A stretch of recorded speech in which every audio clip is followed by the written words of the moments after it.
sourire. Souris à ton voisin. Souris à ton voisin. Souris à vos voisins. Il y en a qui vont encore sourire à nos voisins. Regardez le juste qui va sourire. Voilà. Amen. C'est un jour merveilleux. C'est un jour excellent. C'est un jour bon. Alors, nous allons méditer un peu dans la parole du Seigneur. Et le thème que je vous propose s'intitule la patience. La patience. La patience. Nous aurons comme texte de base chaque chapitre 5. Nous lirons du verset 7 au verset 11. La patience. La patience vient du mot macrothumio. Je vais appeler macro, comme vous connaissez. M-A-C-R-O. Macro.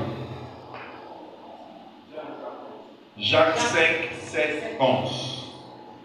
Macrothumio, c'est spletumio. T-H-U-M-I-O. Alors, je vais diviser le mot en deux parties. Macro et thumio. De manière intégrale, macro veut dire long et longavité. Long ou longavité. Et thumio veut dire chaleur. Si vous voulez en un mot, le mot veut dire lent à exploser. Amen. Patient, de manière littérale, veut dire lent à exploser. Alléluia. Donc, ce que nous voulons voir ce matin, la patience. Je vous invite donc à vous lever par la parole du Seigneur. Nous lisons les versets qui sont mentionnés.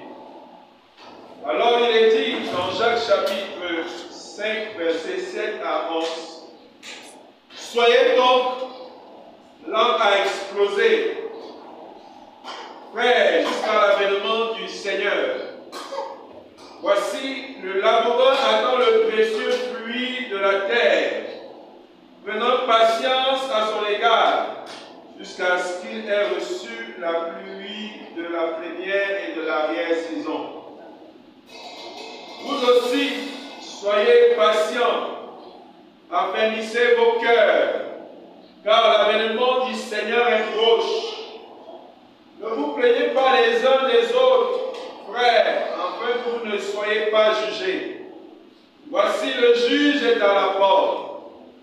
Prenez mes frères pour modèles de souffrance et de patience, les prophètes qui ont parlé au nom du Seigneur.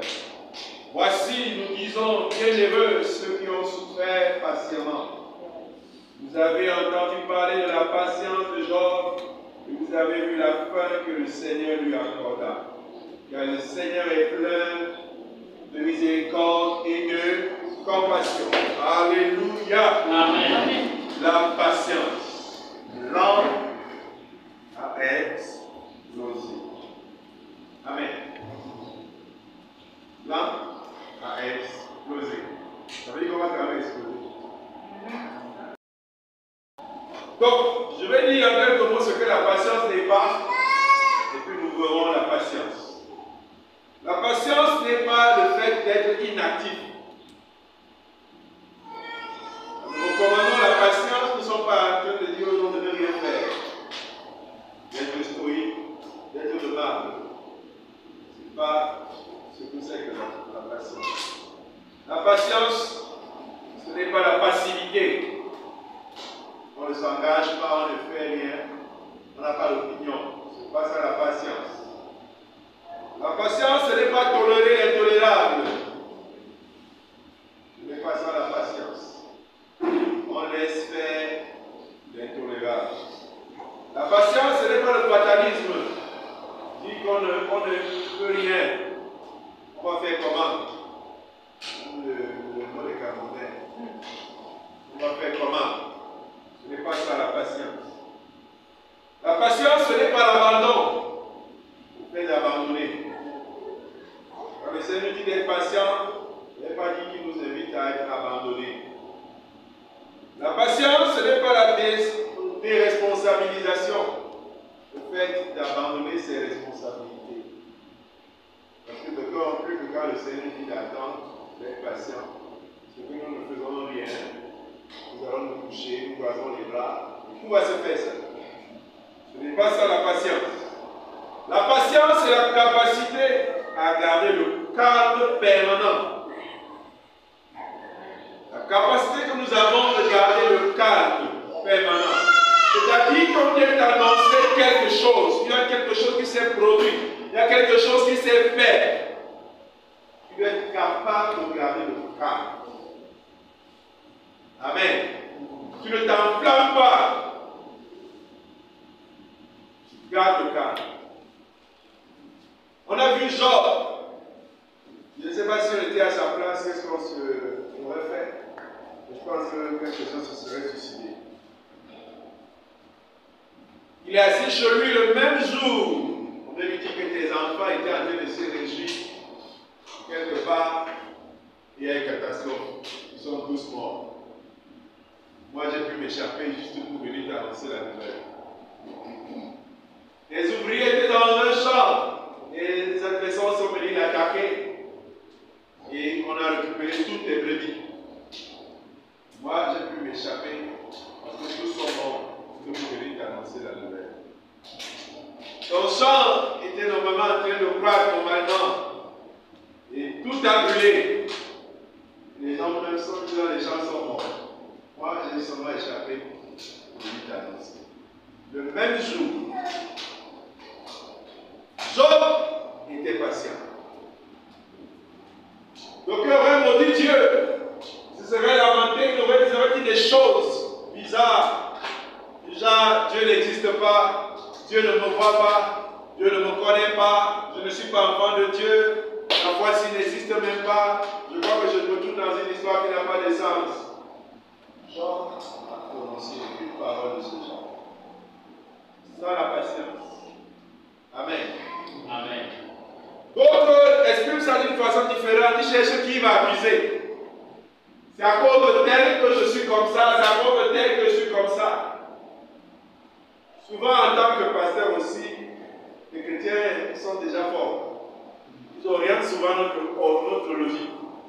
Pasteur, on m'a même dit que quand j'étais petit, on avait enterré mon oncle dans un endroit. C'est peut-être pour ça que je suis comme ça. Donc il nous dit comment on doit diriger la prière. On va lier les démons de son village qui avait attrapé son cordon ombilical.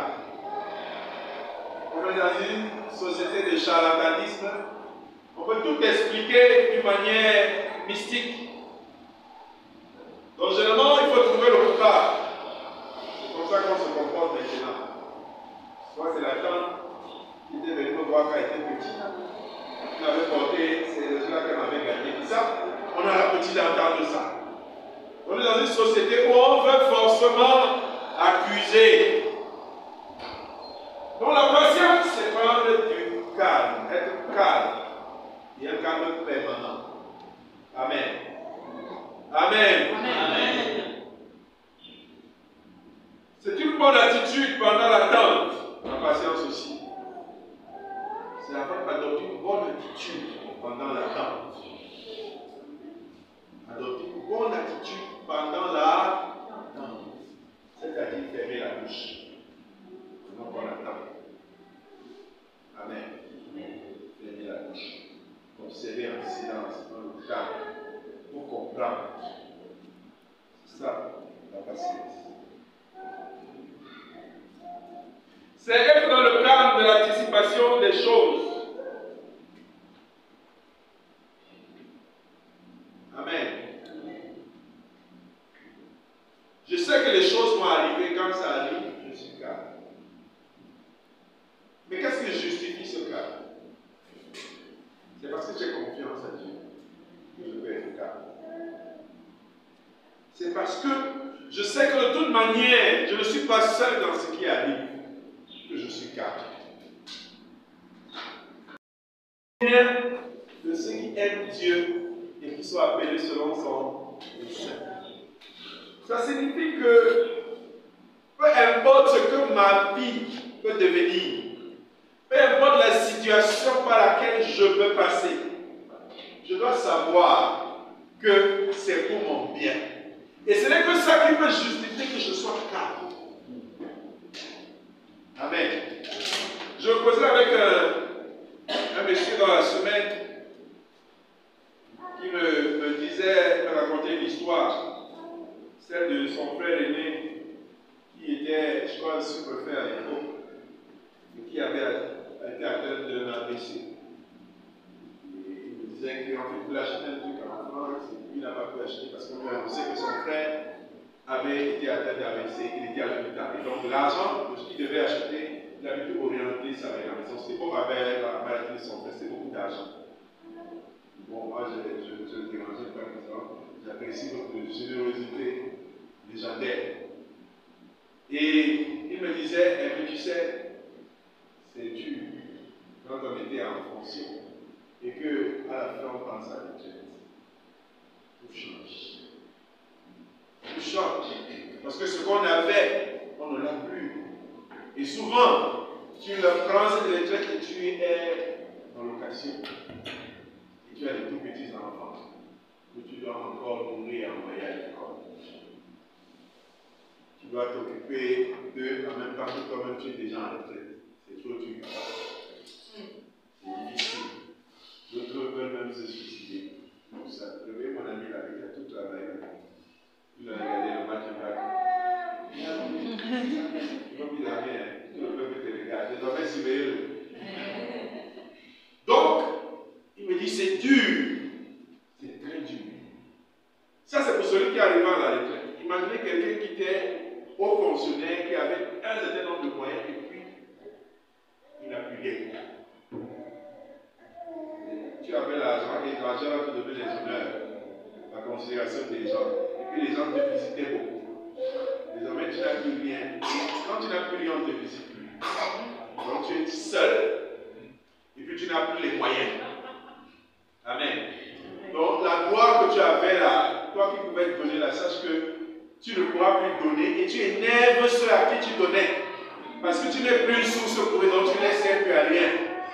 Tu aurais dû continuer à avoir. Donc tu énerves même d'abord. Et puis encore, tu ne peux plus donner et c'est toi à qui on doit donner. Tu énerves deux fois. Donc la seule chose qui peut te donner la paix, c'est si tu sais que Dieu est au contrôle. Amen. Amen. Si tu sais que tout le monde peut t'abandonner, que le Seigneur est là, donc tu as intérêt à cultiver la patience. Alléluia. Et la patience ne peut pas marcher sans la confiance en Dieu. Parce qu'il n'y a aucune situation qui est stable dans cette vie. On peut t'annoncer une très mauvaise nouvelle à la sortie de ce programme. Peut-être tu avais quelqu'un sur qui tu avais de l'espérance. On peut t'annoncer qu'il n'est plus là. Parce que rien n'est sûr.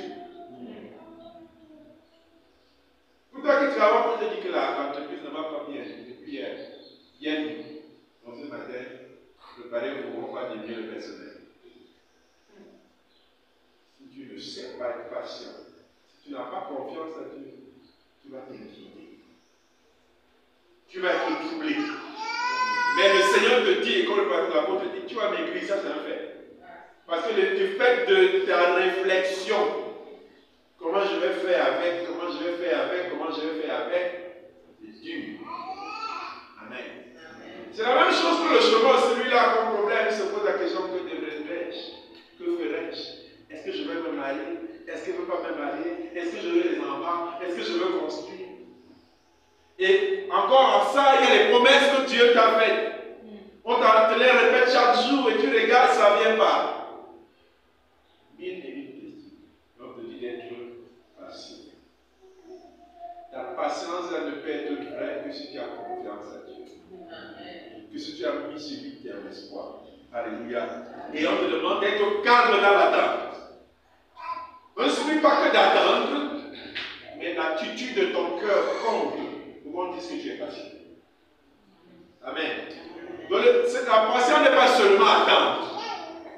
La patience, c'est attendre étant dans la joie.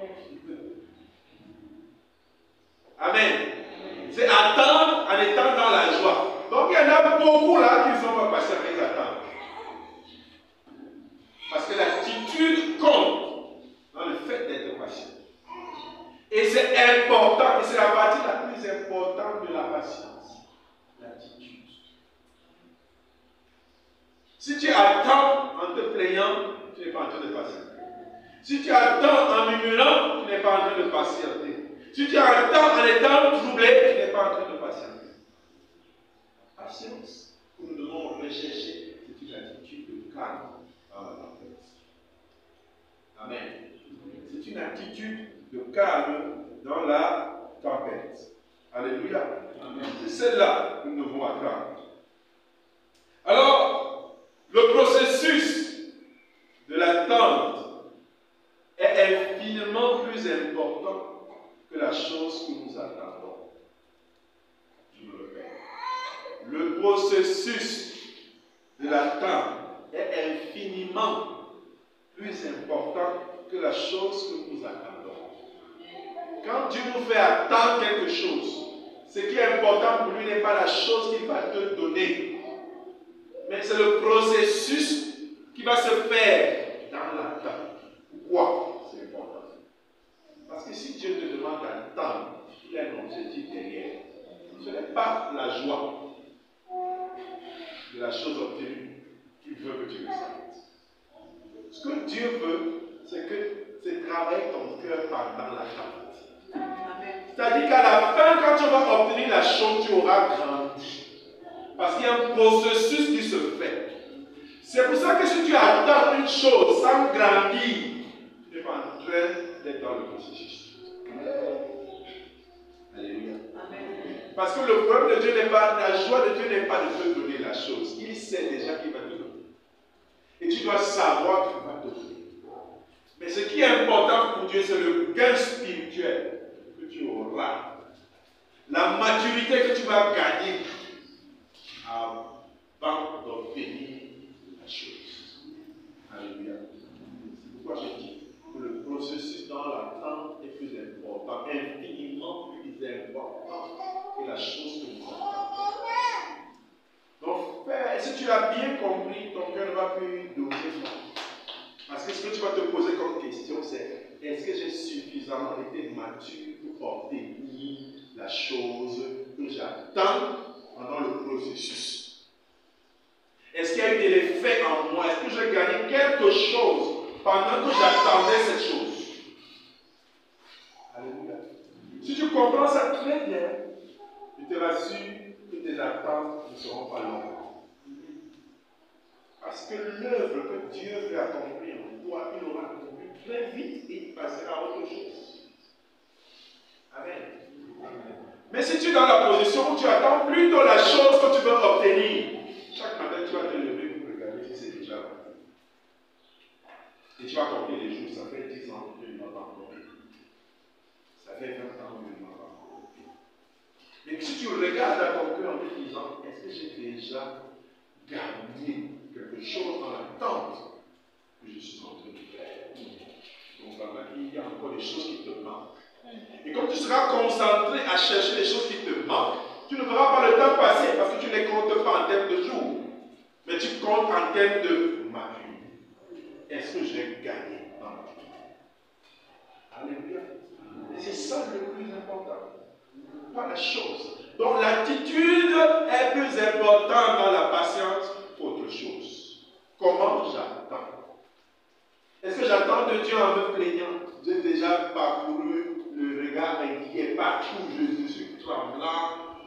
Quand quelqu'un est patient, rien ne peut le déstabiliser. On voit les gens voltiger d'église en église, de pasteur en pasteur, de prophète en prophète, c'est signe qu'il n'est pas patient. Amen. Parce qu'il veut plus la chose que l'attitude que le Seigneur recherche. Et comme il n'a pas la chose, il pense qu'un tel pourrait lui donner cette chose, alors il va sur cette personne la chercher. Mais s'il sait que Dieu veut travailler quelque chose pendant l'attente, il va être calme. Il va être possible. Et lui-même saura que je ne suis pas encore prêt. Amen. Amen. Lui-même, il va se juger, il saura qu'il n'est pas encore prêt. Il n'a pas encore atteint.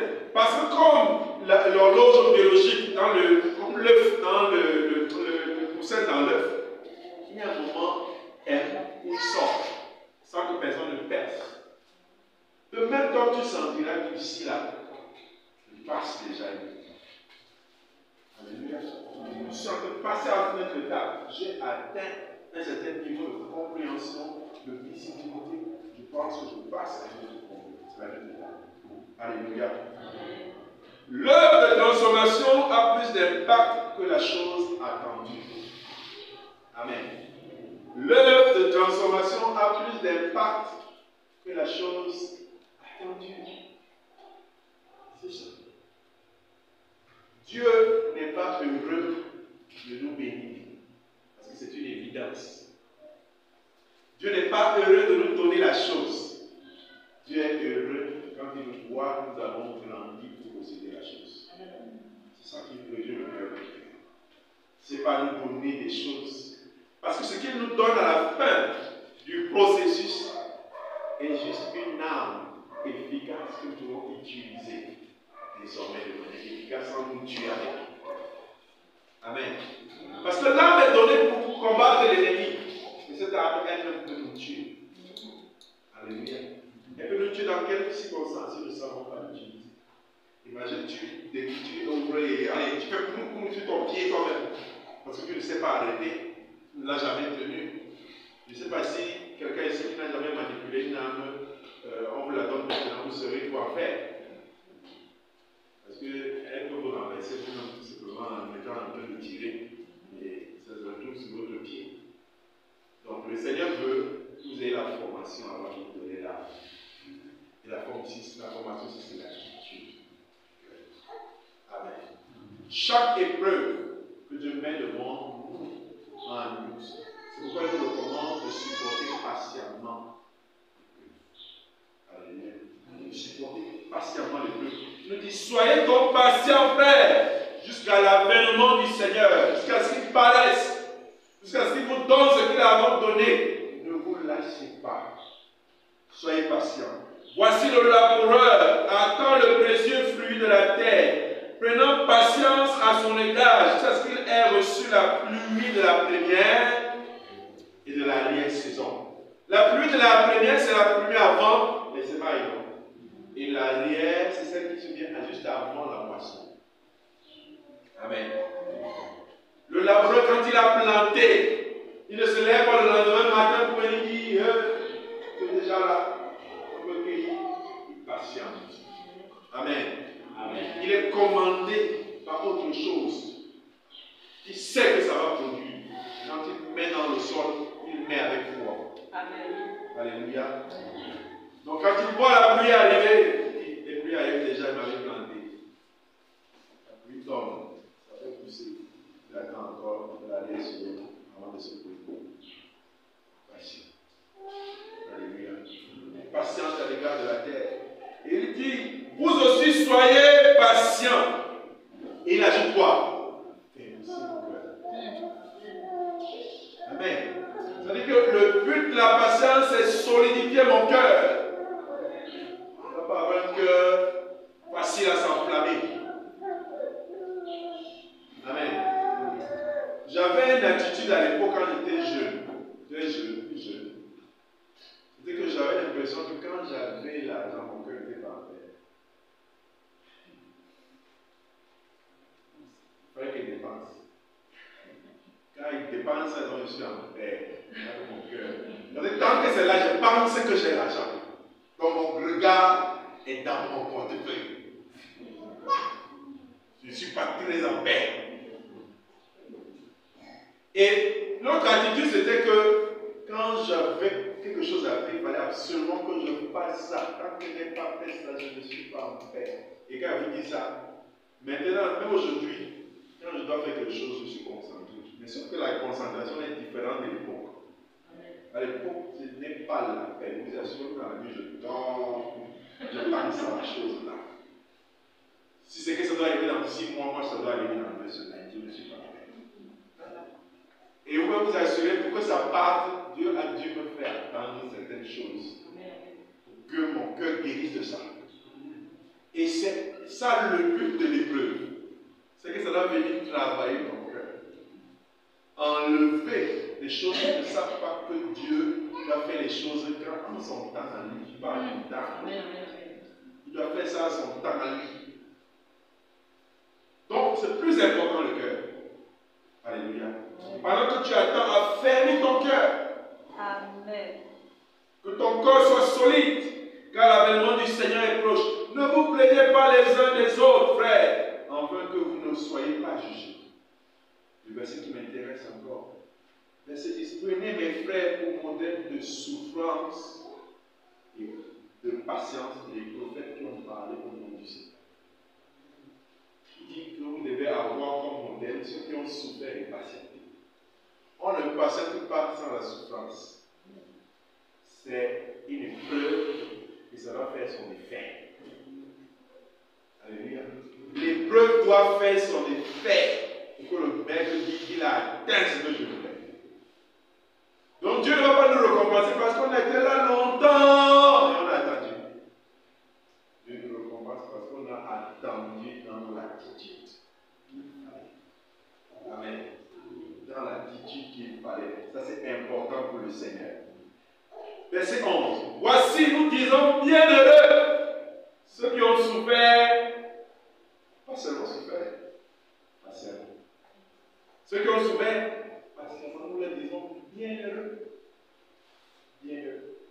Nous disons Alléluia. Vous avez entendu parler de la patience de Job et vous avez vu la fin que le Seigneur lui accorda, car le Seigneur est plein de miséricorde et de compassion. Très bon exemple de Job.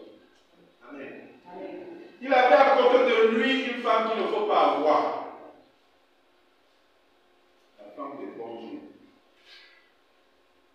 Il lui donne un conseil magique. Il dit Dieu meurt. Le conseil qu'il lui donne. Une femme qu'il ne faut surtout pas avoir. Vous connaissez, c'est la valeur des choses que vous avez dans les moments difficiles.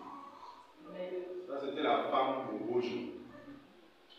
Dans la vie est rose. Elle voulait se libérer du fardeau. Un homme béni de Dieu.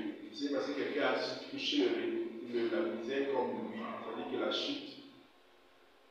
Un homme riche, plein de richesses, qui perd tout en un jour. Non seulement il est touché dans ses biens, même sa peau. Dieu touche, il laisse qu'on touche sa peau, il se gratte. C'est-à-dire que vraiment le corps, le gratte, il doit prendre les tessons de bouteille, se gratter, parce que les doigts, même peut-être, les ongles sont finis, à force de gratter. Et l'amour de ta vie, te dit, mon frère, viens-moi le plancher. Maudit Dieu et tu meurs, c'est bien pour toi. Maudit Dieu et tu meurs. Job, on aurait pu être dans la tête de Job pour se poser mille et une questions. Est-ce que ce Dieu même là existe? Peut-être que je suis dans une chimère, je suis dans une histoire que je comprends. Ce Dieu-là, peut-être qu'il n'est pas là. Peut-être qu'il n'existe même pas. Moi, je me suis même trompé. Même s'il existe, tu vois que je ne le connais pas. Il ne me connaît pas. Une telle chose ne peut pas. Et le pire, c'est que quand ces choses t'arrivent, Dieu ne te parle pas. C'est-à-dire que, avant, il venait dans les révélations, il parlait à un frère, une soeur, il venait te dire. Et depuis que tu es dans la victoire, Dieu ne vient même pas. Même un demi-rêve, tu n'as pas. Pour qu'il t'oriente un peu, il te dit que mon fils soit patient, d'ici 2 ans, ça va passer. Il ne te dit même pas, tu n'as aucun signe de lui.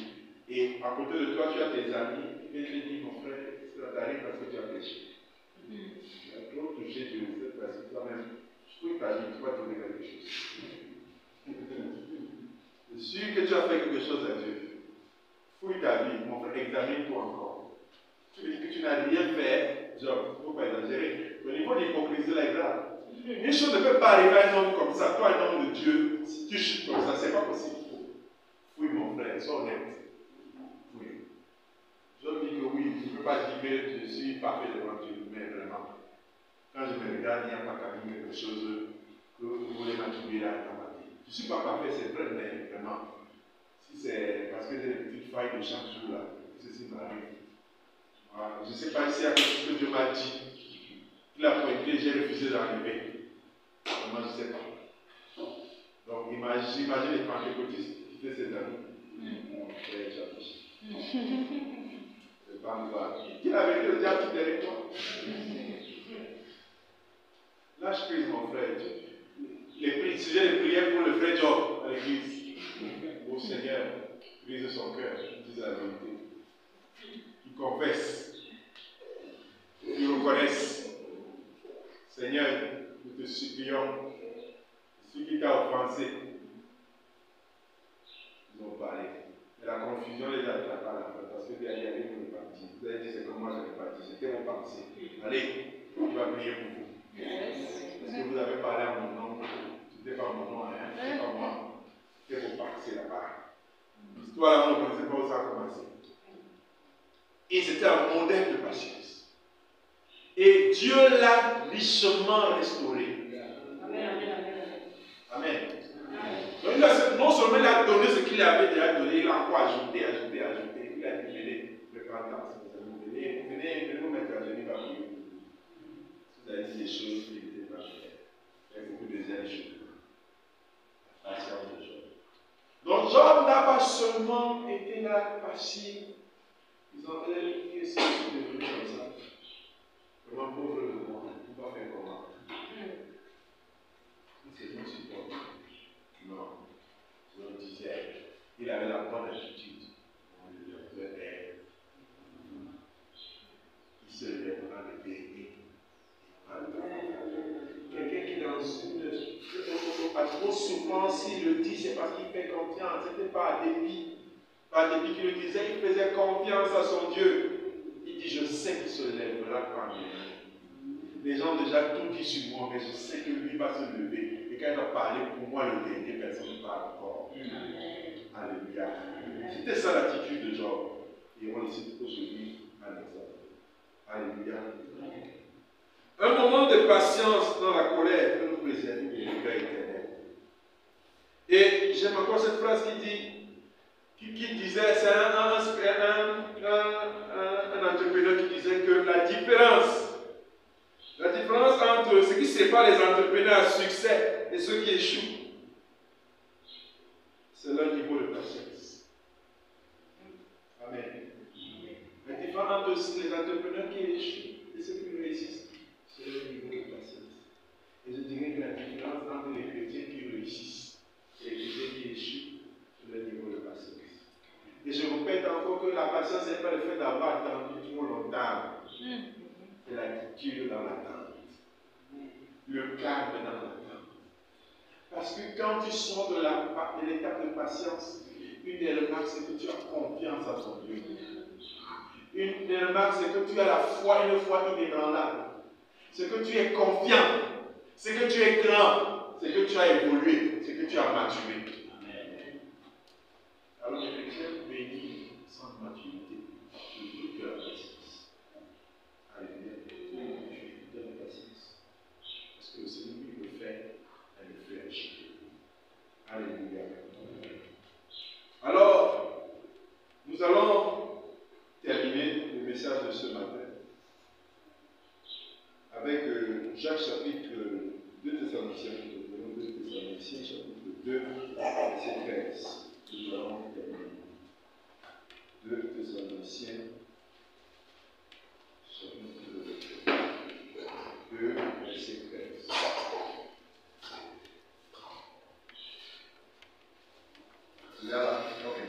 Pour nous, frères bien-aimés du Seigneur, nous devons à votre sujet rendre continuellement grâce à Dieu, parce que Dieu nous a choisi dès le commencement pour le salut, pour la sanctification et par la sanctification de l'esprit et par la foi en la vérité. Mais ça ressemble à ce que je veux.